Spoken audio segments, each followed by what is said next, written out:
Jésus-Christ veut te sauver aujourd'hui. Il veut sauver ton âme.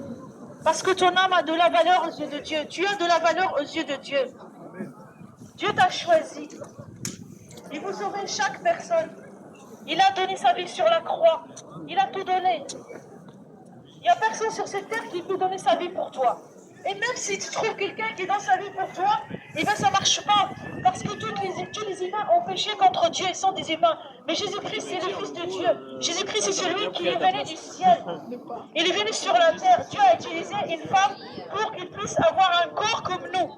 Pour qu'il puisse aller à la croix se sacrifier, avoir un physique comme nous. Mais il est le Fils de Dieu. Il est venu de la part de Dieu. Il est son Fils. Il est celui qui, aujourd'hui, donne le salut par la foi.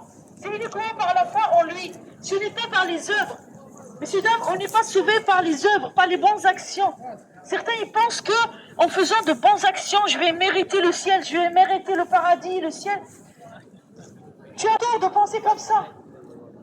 On ne peut pas mériter le ciel, c'est immérité. On est sauvé par grâce, par la grâce de Dieu. C'est parce que Dieu nous fait grâce par Jésus-Christ. On est sauvé parce que Jésus-Christ a donné sa vie pour toi. C'est parce qu'il a fait, lui, son œuvre à lui, mais pas tes œuvres à toi. Aujourd'hui, tu peux juste venir à lui accepter ce cadeau gratuit de Dieu qu'on peut recevoir par la foi en Jésus. Si aujourd'hui tu veux l'accepter, tu peux lui dire, Seigneur Jésus, je crois en toi. Je crois que tu as été sur la croix. Tu as donné ta vie pour moi. Tu as pris mes péchés. Et aujourd'hui, je vais être pardonné. Je vais être sauvé. Pardonne-moi mes péchés. Viens me chercher, Seigneur Jésus-Christ. Je veux passer l'éternité avec toi et marcher avec toi. Dis-lui, Seigneur Jésus-Christ, sauve mon âme. Sauve-moi. Si tu fais une prière sincère au Seigneur Jésus-Christ, tu lui demandes de te pardonner, tu lui demandes de venir te sauver, il viendra dans ton cœur. Ton cœur va changer, ta vie va changer. À l'intérieur de toi. Sache que les religions ne changent pas l'intérieur. Parce que les gens, ils sont dans des religions, ça change l'extérieur, les apparences. Mais Jésus-Christ, il vient dans ton cœur, il va changer l'intérieur de toi. Il changera ton cœur. Parce que, tout simplement, l'être humain ne doit pas vivre dans les apparences, mais dans une authenticité du cœur. Et le cœur de l'homme, il a besoin d'être réparé. Et c'est Jésus-Christ qui le fait. C'est Jésus qui change nos cœurs. C'est Jésus qui nous fait naître de nouveau.